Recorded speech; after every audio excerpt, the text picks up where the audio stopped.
વિદ્યાર્થી મિત્રો નમસ્કાર।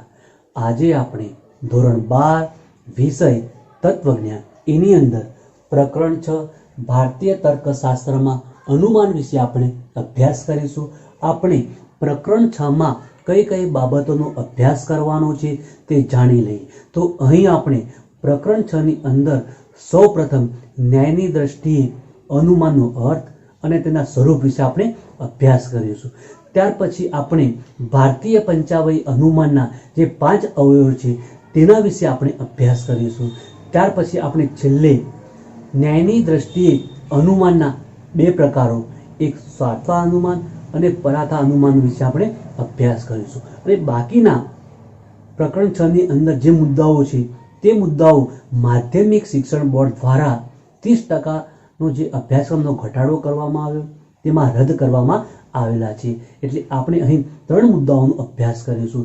એમાંથી આપણે પ્રથમ મુદ્દો ન્યાય દર્શનની દ્રષ્ટિએ અનુમાનની વ્યાખ્યા અને સ્વરૂપ વિશે આપણે અભ્યાસ કરીશું। આપણે અહીં અર્થ અને સ્વરૂપ વિશે અભ્યાસ કરીએ તે પહેલાં આપણે પૂર્વ ભૂમિકા વિશે આપણે જાણી લઈએ। તો અહીં ભારતીય તત્વજ્ઞાનની વિચારધારાઓ 9 છે, જેને આપણે 9 દર્શનો તરીકે ઓળખવામાં આવે છે। તો અહીં ઘણીવાર ટૂંકો પ્રશ્ન પૂછવામાં આવે કે ભારતીય તત્વજ્ઞાનની વિચારધારાઓ કેટલી છે, તો અહીં વિકલ્પ તરીકે પૂછવામાં કે ટૂંકા પ્રશ્ન સ્વરૂપે પૂછવામાં આવે તો ભારતીય તત્વજ્ઞાનની વિચારધારાઓ 9 છે, જેને આપણે 9 દર્શનો તરીકે ઓળખવામાં આવે છે। તો અહીં આ 9 દર્શનોની અંદર કોનો સમાવેશ કરવામાં આવે છે, તો ચાર્વાક દર્શન, બૌદ્ધ દર્શન, જૈન દર્શન, ન્યાય દર્શન, વૈશ્વિક દર્શન, સાંખ્ય દર્શન, યોગ દર્શન, પૂર્વ મીમાંસા દર્શન અને ઉત્તર મીમાંસા દર્શનનો સમાવેશ કરવામાં આવે છે। તો અહીં આપણે આ 9 દર્શનનો જ્ઞાન અંગે વિચારણા કરીએ છીએ। તો અહીં જ્ઞાન યથાર્થ કે અયથાર્થ એમ 2 પ્રકારના હોય છે। તો અહીં આપણે જે યથાર્થ જ્ઞાન છે તેને આપણે પ્રમા કહીએ છીએ અને અયથાર્થ જ્ઞાન છે તેને અપ્રમા કહીએ છીએ। તો અહીં જ્ઞાન મેળવવાના સાધનોને આપણે પ્રમાણ તરીકે ઓળખવામાં આવે છે। એટલે કે યથાર્થ જ્ઞાન મેળવવાના સાધનને શું કહેવામાં આવે છે, તો પ્રમાણ કહેવામાં આવે છે। તો અહીં પ્રમાણ દ્વારા જે જ્ઞાન પ્રાપ્ત થાય છે તે જેના વડે શંકા અને ભ્રમણાથી મુક્ત એવા સત્ય જ્ઞાનની પ્રાપ્તિ થાય છે। તો અહીં આપણે ન્યાય દર્શનની વાત કરીએ, જે 9 દર્શનો છે, તો એ ન્યાય દર્શનની અંદર અહીં અનુમાન વિશે વિસ્તૃત ચર્ચા કરવામાં આવેલી છે। તો આમ તો જોવા જઈએ કે જે 9 દર્શનો છે તો એ 9 દર્શનોને 2 વિભાગોમાં વહેંચવામાં આવેલા છે। તો એ 2 વિભાગો કયા, તો એક વૈદિક દર્શનો અને બીજા અવૈદિક દર્શનો। તો આપણે સૌ પ્રથમ અવૈદિક દર્શનો વિશે વાત કરીએ તો અવૈદિક દર્શનોની અંદર 3નો સમાવેશ કરવામાં આવેલો છે, બૌદ્ધ દર્શન, જૈન દર્શન અને ચાર્વાક દર્શનનો સમાવેશ કરવામાં આવેલો। અહીં ઘણીવાર ટૂંકો પ્રશ્ન પૂછવામાં આવે કે અવૈદિક દર્શનો કયા, આપણે 11મા ધોરણની અંદર શીખી ગયા છીએ કે અવૈદિક દર્શનો કયા, વૈદિક દર્શનો કયા। તો અહીં અવૈદિક દર્શનોની અંદર ચાર્વાક દર્શન, બૌદ્ધ દર્શન અને જૈન દર્શનનો આપણે સમાવેશ કરવામાં આવે છે।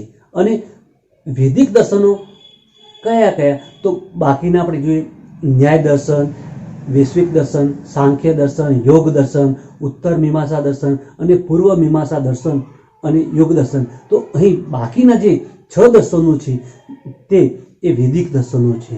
તો અહીં આપણે દરેક 9 દર્શનો છે તો એ 9 દર્શનોની અંદર પ્રમાણ એટલે કે જ્ઞાન મેળવવાના સાધનો હોય છે। તો અહીં જે 9 દર્શનો છે એ 9 દર્શનો માત્ર એક જ દર્શનની અંદર એટલે કે ચાર્વાક દર્શનની અંદર અનુમાન વિશે વાત કરવામાં આવેલી નથી। બાકીના જે 8 દર્શનો છે તો એ 8 દર્શનોની અંદર જે જ્ઞાન મેળવવાના તમામ સાધનો એટલે કે અનુમાન વિશે વાત કરવામાં આવેલી છે। અને બાકીના જે 8 દર્શનો છે ચાર્વાક દર્શન બાદ કર્યાના, તો કયા, તો બૌદ્ધ દર્શન, જૈન દર્શન, ન્યાય દર્શન, વૈશ્વિક દર્શન, સાંખ્ય દર્શન, યોગ દર્શન, ઉત્તર મીમાંસા દર્શન અને પૂર્વ મીમાંસા દર્શન। તો એની અંદર અનુમાન વિશે ચર્ચા કરવામાં આવેલી છે। તો અહીં એક વિકલ્પ પૂછવામાં આવે કે કયા દર્શનની અંદર અનુમાન વિશે ચર્ચા કરવામાં આવેલી નથી? તો ચાર્વાક દર્શનની અંદર અનુમાન વિશે ચર્ચા કરવામાં આવેલી નથી. બાકીના 8 દર્શનોની અંદર અનુમાન વિશે વિસ્તૃત ચર્ચા કરવામાં આવેલી છે. પણ અહીં એમાં જે ન્યાય દર્શન છે, તો ન્યાય દર્શનની અંદર સૌથી વિસ્તૃત ચર્ચા કરવામાં આવેલી છે. તો અહીં ન્યાય દર્શનની અંદર જે જ્ઞાન મેળવવાના સાધનો કયા કયા? તો ન્યાય દર્શનની અંદર જ્ઞાન મેળવવાના સાધનો પ્રત્યક્ષ, અનુમાન, ઉપમાન અને શબ્દ એ 4 જ્ઞાન મેળવવાના સાધનો છે. અહીં પણ ફરી ટૂંકો પ્રશ્ન પૂછવામાં આવે કે ન્યાય દર્શનની અંદર જ્ઞાન મેળવવાના સાધનો અથવા પ્રમાણો કયા કયા છે? હવે આપણે ન્યાય દર્શનની દ્રષ્ટિએ અનુમાનની વ્યાખ્યાનો અભ્યાસ કરીએ.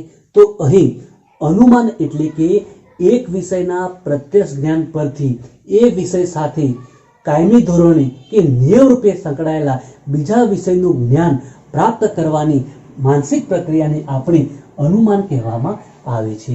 ફરીથી આપણે વ્યાખ્યા જોઈએ કે એક વિષયના પ્રત્યક્ષ જ્ઞાન પરથી એ વિષય સાથે કાયમી ધોરણે કે નિયમ રૂપે સંકળાયેલા બીજા વિષયનું જ્ઞાન પ્રાપ્ત કરવાની માનસિક પ્રક્રિયાને આપણે અનુમાન કહેવામાં આવે છે. હવે આપણે ન્યાય દર્શનની દ્રષ્ટિએ અનુમાનની બીજી વ્યાખ્યા જોઈએ કે એક પદાર્થનું પ્રત્યક્ષ જ્ઞાન થવાથી તેની સાથે સંબંધ રાખનાર અપ્રત્યક્ષ પદાર્થનું જ્ઞાન જેનાથી થાય છે તેને આપણે અનુમાન કહેવામાં આવે છે. ફરીથી આપણે અર્થ જોઈએ કે એક પદાર્થનું પ્રત્યક્ષ જ્ઞાન થવાથી તેની સાથે સંબંધ રાખનાર અપ્રત્યક્ષ પદાર્થનું જે જ્ઞાન થાય છે તેને આપણે અનુમાન તરીકે ઓળખવામાં આવે છે. તો પ્રત્યક્ષ જ્ઞાન શાનાથી થાય? તો 5 જ્ઞાનેન્દ્રિયો. તો 5 જ્ઞાનેન્દ્રિયો કઈ કઈ? તો આંખ, કાન, નાક, જીભ અને ત્વચા. આ 5 જ્ઞાનેન્દ્રિયો દ્વારા જે જ્ઞાન થાય છે તેને આપણે પ્રત્યક્ષ જ્ઞાન કહેવામાં આવે છે. અહીં ન્યાય દર્શનની અંદર ન્યાય દર્શનની વિચારધારાઓને માનનારાઓને આપણે નૈયાયિકો તરીકે ઓળખવામાં આવે છે. તો અહીં નૈયાયિકોએ જે અનુમાનની અર્થ કર્યો તો અનુ વત્તા માન. અનુ એટલે કે પછી થતું, માન એટલે જ્ઞાન, અર્થાત પ્રત્યક્ષ જ્ઞાન પછી થતું જ્ઞાન એટલે અનુમાન. એવો નૈયાયિકોએ અનુમાનનો અર્થ કર્યો હતો. તો આ પ્રમાણે આપણે ન્યાય દર્શનની દ્રષ્ટિએ અનુમાનનો ટૂંકમાં અર્થ કરી શકીએ. આપણે ન્યાય દર્શનની દ્રષ્ટિએ અનુમાનને ઉદાહરણ દ્વારા સમજવાનો આપણે પ્રયત્ન કરીએ. તો અહીં એક આપણે ઉદાહરણ જોઈએ કે પર્વત પર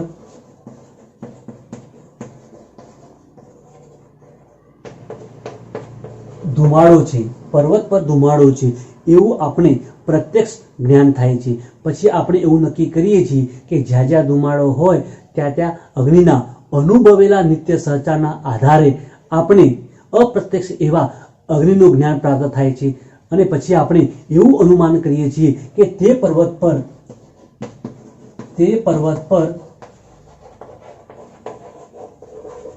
અગ્નિ છે. તો અહીં અપ્રત્યક્ષ રૂપે સંકળાયેલ જેનું જ્ઞાન થાય છે તે શું છે? તો અગ્નિ છે. તો અહીં આપણે જોઈ શકીએ છીએ કે ઉપરોક્ત ઉદાહરણની અંદર 3 પદો જોવા મળે છે. તો 3 પદો કયા કયા? તો પક્ષપદ, હેતુ અને સાધ્ય. તો અહીં તો ટૂંકો પ્રશ્ન પૂછવામાં આવે કે ન્યાય દર્શનની અંદર કેટલા પદો જોવા મળે છે? તો 3 પદો, પક્ષપદ, હેતુ અને સાધ્ય પદ. તો અહીં આપણે આ ઉદાહરણની અંદર પક્ષપદ કયું છે, હેતુ કયું છે અને સાધ્ય કયું છે? તો અહીં આપણે જોઈ શકીએ છીએ તો પક્ષ એ પર્વત છે, હેતુ એ ધુમાડો છે અને સાધ્ય એ અગ્નિ છે. તો અહીં ન્યાય દર્શનની દ્રષ્ટિએ જે અનુમાન કરવામાં આવેલું છે એની અંદર 3 પદોનો સમાવેશ કરવામાં આવે છે: પક્ષ, હેતુ અને સાધ્ય પદ. તો આ 3 પદોને આપણે જોઈ શકીએ છીએ કે પક્ષ પદ એટલે પર્વત, હેતુ એટલે ધુમાડો અને સાધ્ય એટલે અગ્નિ. અહીં 3 પદોનો સમાવેશ કરવામાં આવે છે. તો પક્ષપદ એટલે શું કે જેના વિશે અનુમાન તારવવામાં આવેલું હોય તો તે પદને આપણે પક્ષપદ કહેવામાં આવે છે। અહીં ટૂંકો પ્રશ્ન પૂછવામાં આવે છે કે પક્ષપદ એટલે શું કે જેના વિશે અનુમાન તારવવામાં આવેલું હોય તો તેને આપણે પક્ષપદ કહેવામાં આવે છે। તો અહીં તે પર્વત પર અગ્નિ છે તો એ અનુમાનમાં તે પર્વત એ પક્ષપદ કહેવામાં આવે છે। હવે આપણે હેતુ એટલે શું તો જેના પ્રત્યક્ષ જ્ઞાનના આધારે અનુમાન ક્રિયાનો આરંભ થાય છે તો તેને આપણે હેતુ કહેવામાં આવે છે। ફરીથી આપણે જોઈએ કે જેના પ્રત્યક્ષ જ્ઞાનના આધારે અનુમાન ક્રિયાનો આરંભ થાય છે તેને આપણે હેતુ કહેવામાં આવે છે। દાખલા તરીકે તે પર્વત પર અગ્નિ છે તો એ અનુમાન તારવવાની ક્રિયાનો આરંભ તે પર્વત પર પ્રત્યક્ષ રીતે આપણે શું જોઈએ છીએ તો પ્રત્યક્ષ રીતે આપણે ધુમાડો જોઈએ છીએ। તો અહીં જેના પ્રત્યક્ષ જ્ઞાનના આધારે અનુમાન ક્રિયાનો આરંભ થાય છે તેને આપણે હેતુ કહેવામાં આવે છે। તો અહીં આપણે સૌપ્રથમ પર્વત પર શું જોઈએ છીએ તો ધુમાડો, તો ધુમાડો શું કહેવામાં આવે છે હેતુ કહેવામાં આવે છે। હવે આપણે સાધ્યપદ જોઈએ તો સાધ્યપદ એટલે શું કે અનુમાન દ્વારા પક્ષમાં જે સાબિત થાય છે, અનુમાન દ્વારા પક્ષમાં સાબિત થાય છે તેને આપણે સાધ્યપદ કહેવામાં આવે છે। તો અનુમાન દ્વારા આપણે શું સાબિત કર્યું કે તે પર્વત પર અગ્નિ છે તો શું સાબિત કર્યું આપણે તો અગ્નિ, તો અગ્નિ શું કહેવામાં આવે છે સાધ્યપદ કહેવામાં આવે છે। તો અહીં ન્યાય દર્શનની દ્રષ્ટિએ અનુમાનને આપણે ત્રણ પદો દ્વારા સમજાવી શકીએ છીએ। તો હવે આપણે ન્યાય દર્શનની દ્રષ્ટિએ અનુમાનનું સ્વરૂપ સમજવાનો આપણે પ્રયત્ન કરીએ। તો અહીં અનુમાન અપ્રત્યક્ષ પ્રમાણ પર આધારિત હોય છે। અહીં ન્યાય દર્શનની દ્રષ્ટિએ અનુમાનની અંદર ત્રણ પદો હોય છે પક્ષપદ, હેતુ અને સાધ્યપદ। તો અહીં પક્ષપદની અંદર પર્વત, હેતુ કયો તો ધુમાડો અને સાધ્યપદ એટલે જે તારવવામાં આવેલું જ્ઞાન એટલે અગ્નિનું આપણે અગાઉ ઉદાહરણની અંદર સમાવેશ કરવામાં આવ્યો હતો। તો અહીં આપણે જ્યારે અનુમાન ક્રિયાની આરંભ કરીએ છીએ ત્યારે બે શરતો હોવી જોઈએ। તો કઈ બે શરતો? એક, હેતુની પક્ષમાં હાજરીનું પ્રત્યક્ષ જ્ઞાન થવું જોઈએ। બીજી શરત, હેતુ અને સાધ્ય વચ્ચે વ્યાપ્તિ સંબંધની સ્મૃતિ થવી જોઈએ। અહીં ઘણીવાર ટૂંકો પ્રશ્ન પૂછવામાં આવે કે અનુમાનના ક્રિયાના આરંભમાં કઈ બે શરતો હોય છે તો એક, હેતુની પક્ષમાં હાજરીનું પ્રત્યક્ષ જ્ઞાન। બીજી શરત, હેતુ અને સાધ્ય વચ્ચે વ્યાપ્તિ સંબંધની સ્મૃતિ થવી જોઈએ। તો અહીં આપણે ભારતીય પંચાવયી અનુમાનમાં જે આપણને જ્ઞાન પ્રાપ્ત થાય છે એ શંકા અને ભ્રમણાથી મુક્ત એવું સત્ય જ્ઞાન પ્રાપ્ત થાય છે। તો અહીં અનુમાનના પ્રમાણ દ્વારા ઉત્પન્ન થયેલા જ્ઞાનની સત્યતા સાબિત થયેલી ગણવામાં આવે છે। તો અહીં આપણને જે અનુમાન દ્વારા જે જ્ઞાન પ્રાપ્ત થાય છે નિઃશંકપણે અને વસ્તુમૂલક રીતે સત્ય અને સત્ય જ હોય છે એમ કહેવામાં આવે છે। તો અહીં આપણે ન્યાય દર્શનની દ્રષ્ટિએ અનુમાનના સ્વરૂપ વિશે આપણે ટૂંકમાં માહિતી પ્રાપ્ત આપણે ન્યાય દર્શનની દ્રષ્ટિએ અનુમાનનું સ્વરૂપ અને તેનો અર્થનો અભ્યાસ કર્યો। હવે વિભાગણીની અંદર ઘણીવાર પ્રમાણ વિશે ટૂંકમાં પૂછવામાં આવતી હોય તો અહીં આપણે પ્રમાણ વિશે ટૂંકમાં માહિતી પ્રાપ્ત કરીએ। તો અહીં ભારતીય તત્વજ્ઞાનની વિચારધારાઓ કેટલી છે તો 9। આ 9 વિચારધારાઓને આપણે કયા નામથી ઓળખીએ છીએ તો 9 દર્શનો। તો આ 9 દર્શનોની અંદર કોનો સમાવેશ કરવામાં આવે છે તો ચાર્વાક દર્શન, બૌદ્ધ દર્શન અને જૈન દર્શન, પછી ન્યાય દર્શન, વૈશ્વિક દર્શન, સાંખ્ય દર્શન, પૂર્વ મીમાંસા દર્શન અને ઉત્તર મીમાંસા દર્શનનો સમાવેશ કરવામાં આવે છે।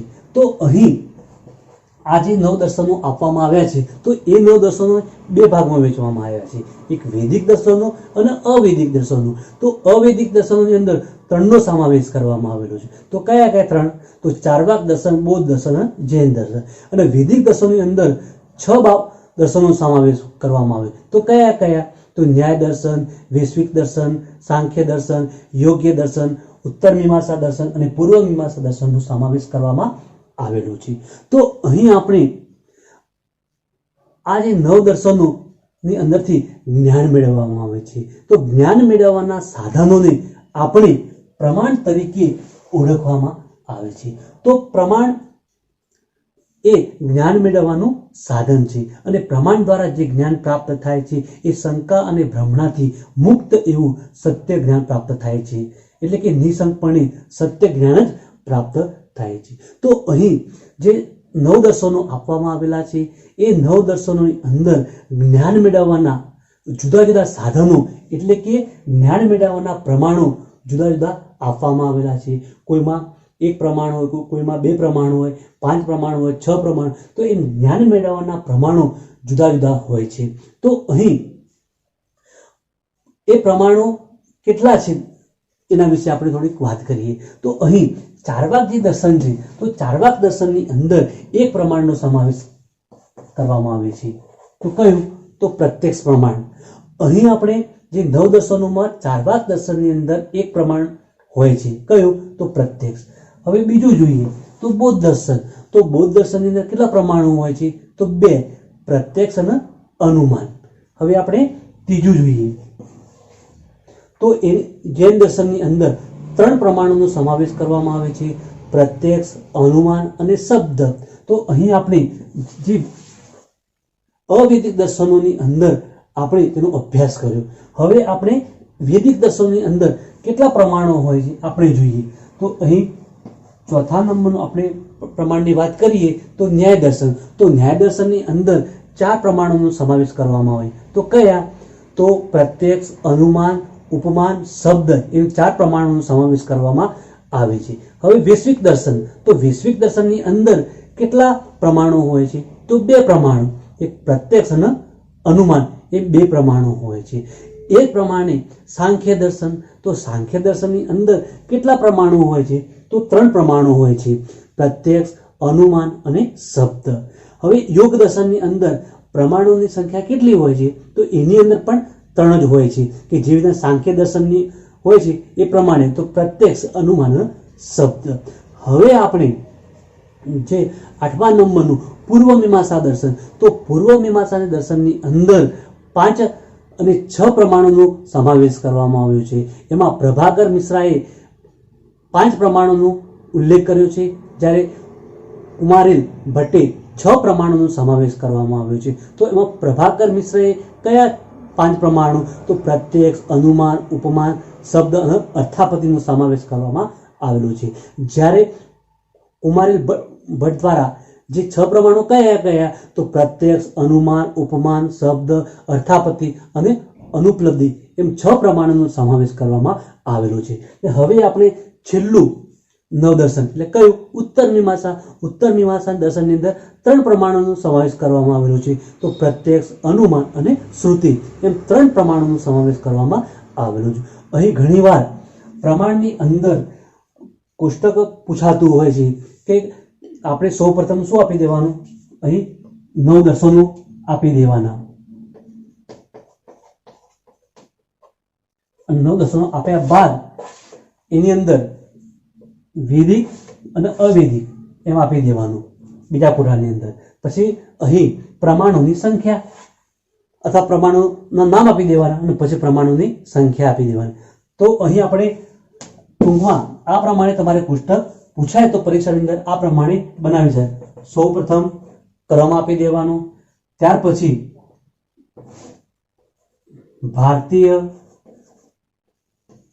દર્શનો એની અંદર આ વૈદિક દર્શનો અને અવૈદિક દર્શનો, અહીં 1 થી તો 9 ક્રમ આપી દેવાનો। પછી એની અંદર પ્રમાણો, તો કયા પ્રમાણો?